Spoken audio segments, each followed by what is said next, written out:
Okay, let's dive right into this. Picture this, you're sitting in the exam hall, the clock is ticking down, and you just wrote down what you think is an absolutely perfect answer about computer systems or databases. You walk out feeling great, right? But then, weeks later, you get your results and you've somehow missed the top band grades. No way! Why does this happen?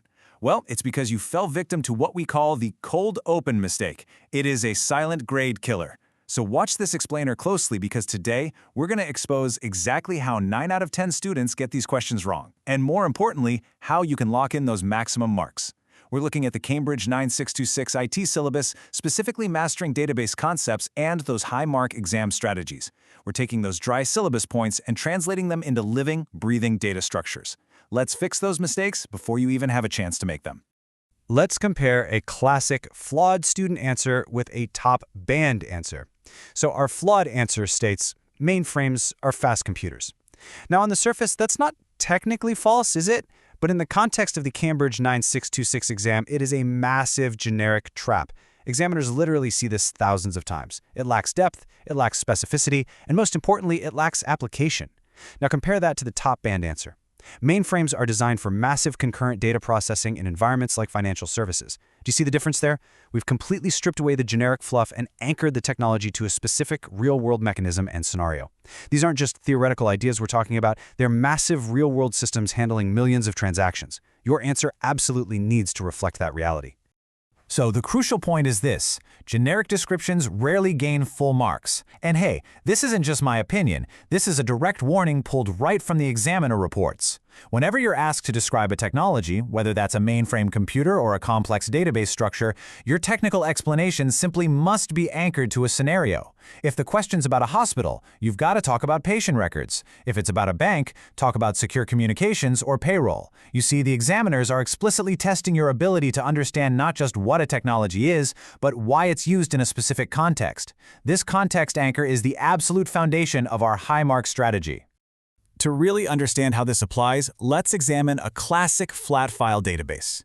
We've got fields for teacher ID, forename, surname, subject, room, and then the student details are just appended right next to them. Trace the data flow with me for a second. Look at Anthony Varela. He teaches maths in room 51.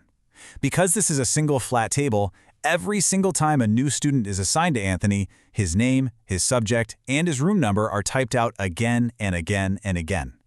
In a tiny school, maybe that's just a minor annoyance, but in a massive system, it is a huge structural flaw.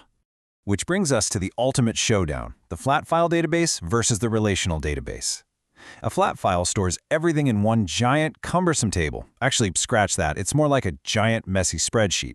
As we just saw, this causes massive data redundancy. You're basically wasting precious external storage space, and every time someone types in Anthony Varela, there's a risk they misspell it, which leads to data entry errors.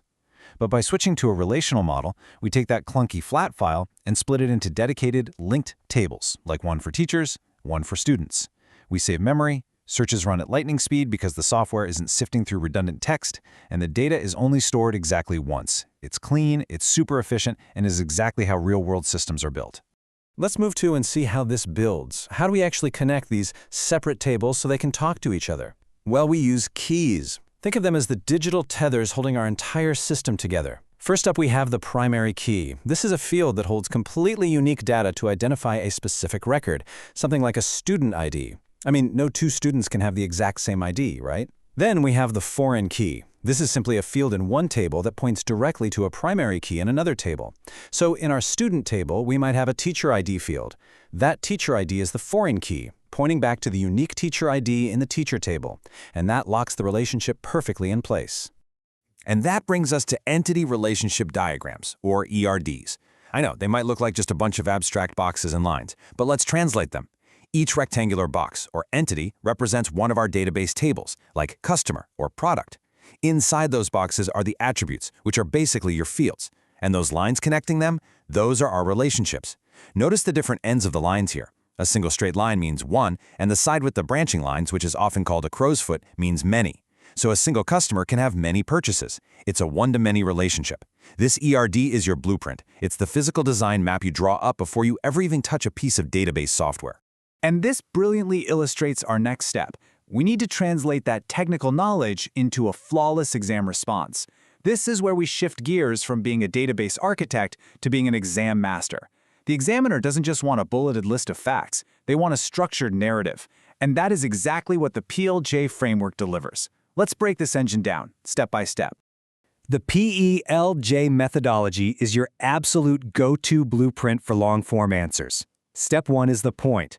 You make a clear, declarative, technical claim. Step 2, evidence. Back that point up with a rock-solid fact from the 9626 syllabus. Step 3 is the explanation, where you describe the actual sequence of the process. Step 4 is the link. This is that crucial context anchor we talked about earlier, tying it all back to the specific exam scenario. And finally, step 5 is judgment. You conclude with a justified evaluation, maybe comparing it to an alternative. If you build your database answers using these 5 steps, you are constructing an argument that is virtually impossible for an examiner to dock marks from. It's bulletproof. Okay, let's bounce back to our core concepts for a second and apply some high-level theory.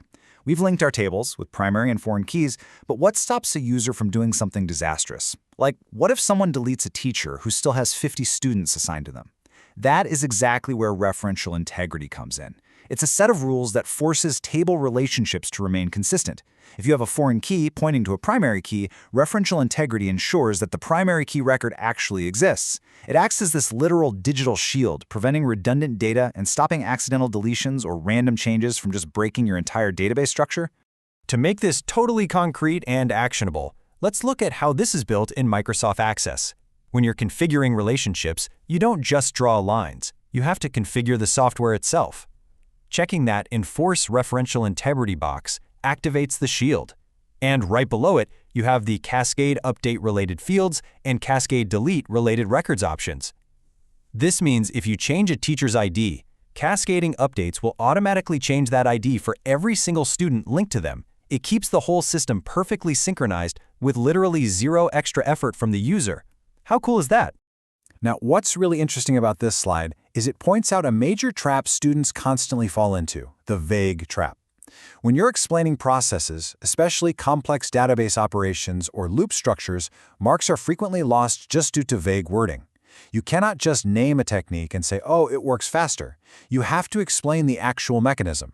You have to write out the sequence of operations. If you skip the how and just jump straight to the what, the examiner is going to assume you don't actually understand the system you're writing about. Precision is everything here. Speaking of precision, let's quickly hit on database data types. When you design a table, every single field must be assigned a specific data type. This tells the system exactly how to store and manipulate the data. We have alphanumeric for text or numbers you won't calculate, like a phone number. Forcing a phone number into a numeric field, that is a classic design error that will definitely lose you marks. We have numeric for integers or decimals used in actual math. We have Boolean for simple yes, no, true, false logic. We've got date/time, and we even have attachment or OLE types for media files. Selecting the exact right data type proves to the examiner that you're thinking like a true systems architect, minimizing storage and preventing logic errors. All right, it is time for a quick interactive challenge. Let's apply what we've covered. Here's the scenario. A large high school is attempting to store the records for 1,500 students and 120 teachers in a single massive flat file database table. Based on the 9626 mark scheme we've been discussing, what is the critical structural flaw here? Think about efficiency, think about storage, and remember the relationships we just built. You've got 10 seconds to formulate your answer. Lock it in? Okay, time's up. Let's break down the solution.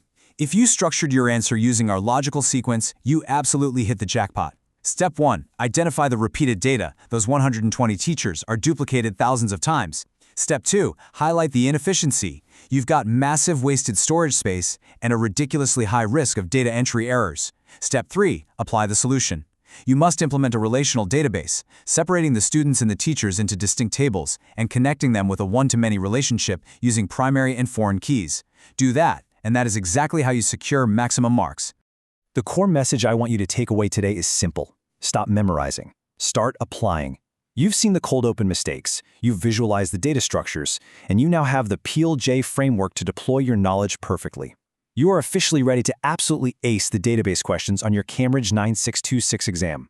But hey, the learning doesn't stop here. How are you going to approach your next IT past paper differently now that you know exactly what the examiner is looking for? Really think about that.